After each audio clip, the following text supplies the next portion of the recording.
Kelly Davis, your host of the Untold Miracles podcast, and today we are so blessed to have an amazing woman on the show who is creating miracles all over the world. She is described by Time as a spiritual innovator for the 21st century. She's an author of 13 books, including one of my favorite books of all time, Loving What Is. She's a highly sought-after speaker. She is best known for her philosophy of the work, which is a way of identifying and questioning our stressful thoughts. For more than 30 years, she's brought her work to millions of people. Eckhart Tolle says Byron Katie's work is a blessing for the planet. Please welcome to the podcast, Byron Katie. Hi, Kelly. Thank you. I am so excited to talk to you today. I've been following you. You've been a mentor of mine for many years, and I'm just so grateful to have your time today and to talk about miracles. Oh, well, thank you for having me. The work creates miracles for so many people, and it teaches everyone how to end their suffering. And I would love you to share your personal story, your life before the work. Well, actually, my life was filled with depression, and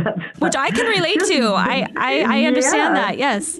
Yeah, it was just darkness, just complete darkness. And one day, as I lay sleeping on the floor, because I was so full of self-loathing, really, I didn't believe I deserved to sleep in a bed. So that's depressed. Mm-hmm. And as I lay sleeping on the floor, a cockroach actually crawled over my foot, and I opened my eyes, and all the darkness was gone. The depression was gone. I woke up in another world. Today, I would have called it then, too. It's like, oh, my gosh, I see, I get it. All my suffering is a result of what I'm thinking and believing. And so this inquiry I bring to the world comes out of that moment of realization that has not left me to this day. It was a gift. Our birthright is freedom, Kelly, and everyone has a right to understand that they can question their mind, that it is one way. We have beautiful ways in this world, and I just submit this one. Well, I think what's so powerful about the story is it wasn't just depression for a little bit. You had been depressed for many years. You had 3 kids, unhappily married. You hadn't left your home for 2 years, and you had suicidal thoughts, and you had an addiction to codeine and alcohol.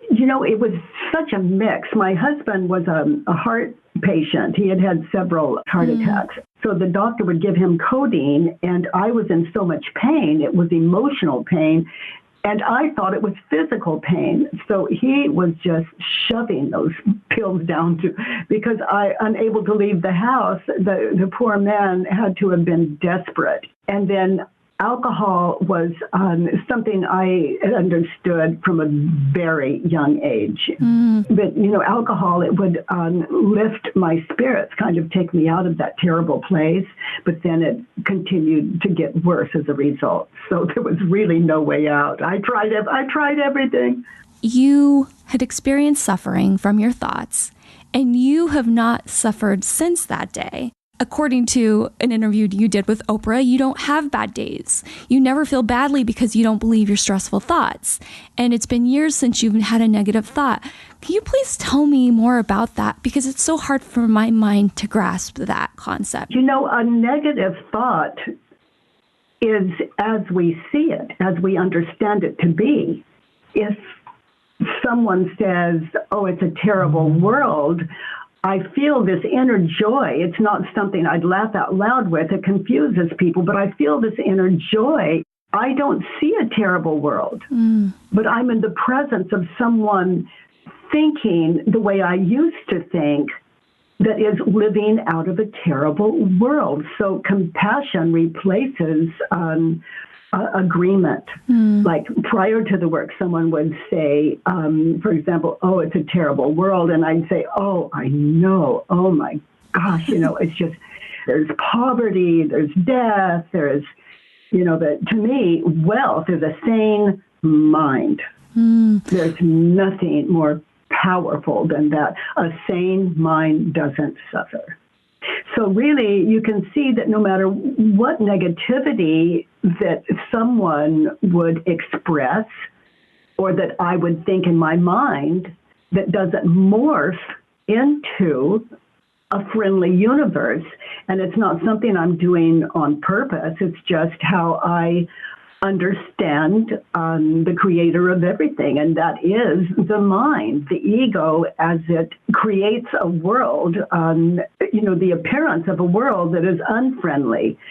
So the work, this inquiry I bring to the world, it allows people to understand the cause of all suffering and what to do about it. Well, I love what you said. You said, I discovered that when I believed my thoughts, I suffered. But then when I didn't believe them, I didn't suffer. That is true for every human being. Freedom is as simple as that. I found that suffering is optional. I found a joy within me that has never disappeared, not for a single moment. That joy is in everyone always. So before we dive into the work and how it works, and I actually applied the work before this phone call because I was feeling very, very nervous. And there's 4 questions that you ask yourself when you do the inquiry. And I would love for you to share that process with us. And then I can kind of share what happened when I did the work before the call. Well, the first question is it true? And let's say it's a terrible world. Okay. So is it true? Can I absolutely know that it's true? So now I'm going to ponder that. Mm-hmm. Now I can take a vote. I can ask a bunch of people, is it terrible or wonderful? But I'm going to get both sides. So I haven't really resolved anything. Mm-hmm. I need to look at this myself, and that's what I invite everyone to do. It's not the work if we're not asking ourselves and our minds open to what we see. So it's a terrible world. Is it true? Can I absolutely know that it's true? So I ponder that. And then I notice, how do I react in that situation where I read that newspaper article and I saw all those images of past, future, and the situation of whatever it was that they were claiming. And I see, can I absolutely know that it's true? How do I react when I believe the thought? I see images of the past where, these horrific, terrible things are happening. And I see images of the future where they continue to happen. And then I just witness that. I see how the mind reacts when I believe the thought. It goes into, a little fear and terror. That's the future. A little guilt and depression. That's the past. And I just witness what creates the emotions as I witness those images of how I react when I believe the thought. So I begin to get in touch with the emotion. It all starts adding up. It's like I'm watching a movie. I'm inviting it. And I see that it's not this horrific world that is causing my suffering. It's the world as I imagine it to be in that moment. I'm meditating in that. And then as I witness the cause of my suffering, I move to that 4th question. Who or what am I without that? So that is a beautiful thing. Who would I be without those images in my head that I'm sitting in and suffering out of? And it doesn't mean I'm trying to stop the images. I just want to know who I am without it as I sit here. And in this case, in my studio with James, just, my goodness, I have no complaint if I look at reality. And here, speaking with you, Kelly, I mean, this is a beautiful reality, but what we imagine onto that, we believe, and that's the cause of our suffering. Now, this I don't expect your listeners to understand, because the ego goes, yeah, but, and comes up with all the proof to keep you from being clear. So I issue invitations to this, and it's always free on thework.com. If I have anything of value, it is free and it belongs to everyone. Freedom is our birthright. It's free and it's very, very powerful. The only thing of value we're going to find inside of us, and these 4 questions can take people to what is really true for them, not the rest of the world, but this is where the self sits with the self for people who are as depressed and suffered the way, Kelly, you and I have. Right. So I just want to go over the 4 questions again. Is it true? Can you absolutely know that it's true? How do you react when you believe that thought? How do you react? How do you react? What happens when you believe that thought? Who would you be without that thought? And then I think the most powerful thing is the turnaround. So what I did before the call today, I was feeling so nervous. And I'm like, is it true? And I'm like, yeah, it's true.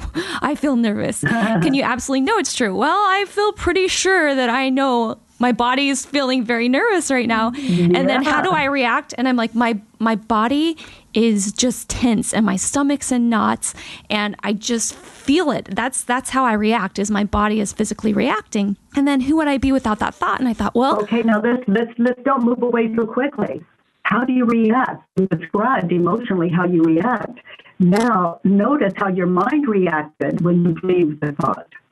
You saw images of the future with you maybe talking with me and you said something wrong or you're going to do it wrong.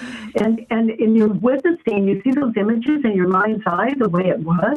Yeah, yeah. Now those images, it's a movie. It's not reality. And you see stories of the past when maybe you did it wrong or you were embarrassed. It takes stillness to sit in this.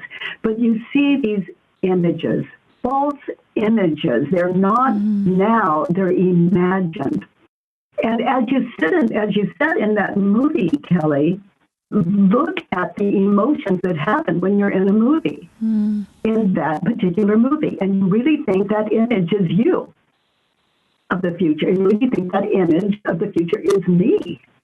But it's false. So as you watch the movie, you feel the images.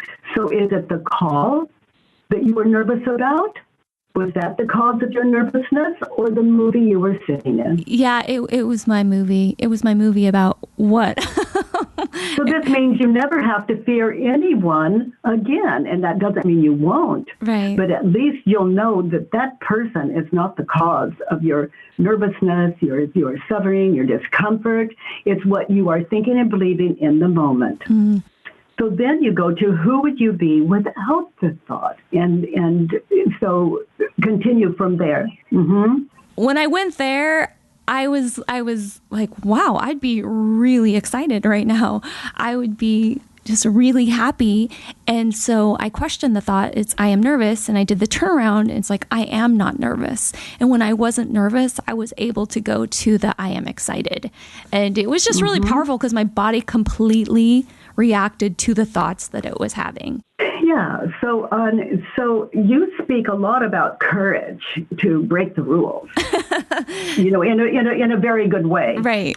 And with this, you are breaking all the laws. You're questioning your internal religion, which is what you're believing in any given moment that would cause you fear or joy. Right. And I love what you say. When you argue with what is or with reality, we lose 100% of the time. Yeah. So it's how can we stop arguing against reality and learn to love what is? And I want to know how you've learned to love everything that life brings to you. Well, I would say that so far, inquiry is how I've done it. It wakes me up to reality. Mm. And eventually you just come to understand the answer to Einstein's question, is it a friendly universe? So this work has given me the answer, and it continues to give me the answer. It's an ongoing process.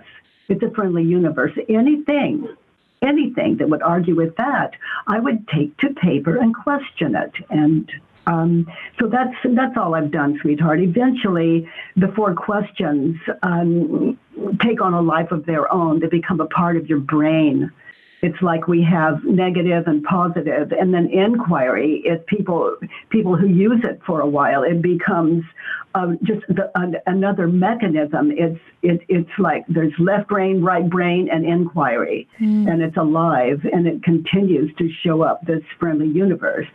And when it doesn't, you put what you're believing on paper, question it, and come out sane. Well, I just want to thank you because I've been applying the work in my life since I first met you. And I wouldn't say that I'm great at it, but I would say that I do struggle with depression, anxiety, and body dysmorphic disorder and suicidal thoughts and addictive behaviors. But even though I can't control the thoughts that come in, I can question them on a daily basis. And that's how I'm able to show up in life, is because I can choose to believe the thoughts that I have, and they're there every day. They never go away, or else I can choose to show up. And I have a perfect example of all those miracle kids all over the country that are choosing to show up every day. You certainly do. And they're into something beautiful. It's like, whether we believe it's a friendly universe or not, if we just move forward with courage, that friendly universe shows up. Well, I would like to maybe do a really quick work on something that I feel like could help some of our listeners. We treat 10 million kids at 170 children's hospitals across the country. A lot of those kids suffer with physical pain from a disease, from an accident, illness. And this is also personal to me too, because I have been dealing with some physical pain for a couple of years. And I have thoughts about that pain every day that I don't want to have it. And I know some of these kids might have some of the same questions. Could we do a really quick work on physical pain? People in physical pain, I invite to question what they're thinking and believing about life, about themselves, about the world, about a family member, or in this case, the doctors, and notice how the pain begins to dissipate. You know, the work is meditation. These questions, we're meditating on a moment in time and questioning what we're believing about it. So physical pain is either remember past, future, how you react when you believe the thought. It's either remembered or anticipated. So that is a lot for someone to take in that does not have inquiry as a practice. Right. Nonetheless, it can be done if... So like everything else, you know, it's a friendly universe. And pain also, when you have said or done something or remembered something and you're feeling guilt, the pain will seem worse. And so inquiry, one belief at a time. There's a one belief at a time worksheet on theword.com as well. But one belief at a time, there's less guilt in a very good way. It ceases to be necessary. We don't, you know, we as we grow and see the cause of suffering, guilt not only decreases, eventually there's no cause for guilt. But anyway, guilt is the breeding ground for addiction, and addiction is always a state of mind. And my last question that I asked to all of our guests, if there were 3 miracles that you could create in the world today, what would that look like for you? That people understand that all suffering is a state of mind and that it can be questioned. And to move that enlightenment that it brings into the world, and to notice that each time you do that, that your life is equally of benefit. Wow, thank you so much. And I truly encourage people to go to your website, byronkatie.com. ByronKatie.com or thework.com. They can also watch you on YouTube. Yeah. You've got some amazing content there where they can go through the whole process, a 2-hour session, seeing how this works in other people's lives. It's profound, yet it's so simple. You just do the inquiry all day long on your thoughts. If you believe your thoughts, you're typically going to suffer. If you question, you're not going to suffer. And it's that simple. It's just really creating miracles for so many people, especially me. I use this all the time. My friends are like, hey, what's the turnaround on that thought? He should love me? No, I should love me. It's so powerful every day. And I'm just so grateful for you. Everything that you've done to help me and to help so many millions of people, it truly is a miracle. And I'm honored, beyond honored to talk to you today. And I hope you have a miraculous day. Thank you, Kelly. That's so dear of you, and thank you for your life in this world and for sharing that and having the courage to do that. I just bought the book, A Mind at Home with Itself, today, so I'm super excited to read that. Oh my, get ready for a ride. Thanks so much for listening to the Untold Miracles podcast. We are so grateful for your support of Children's Miracle Network hospitals. If you like the episode, we would love it if you would go to iTunes, leave a review, and subscribe. You can also go to Facebook and follow us at Untold Miracles. We would love your personal story of miracles in your life, or you can find us on Instagram at Untold Miracles Podcast. Thank you again for all you do to create miracles in the world. And if you want to help a sick kid in your area, you can go to cmnhospitals.org and donate $1, $5, $10. It all helps create miracles in the life of a sick child. Thank you.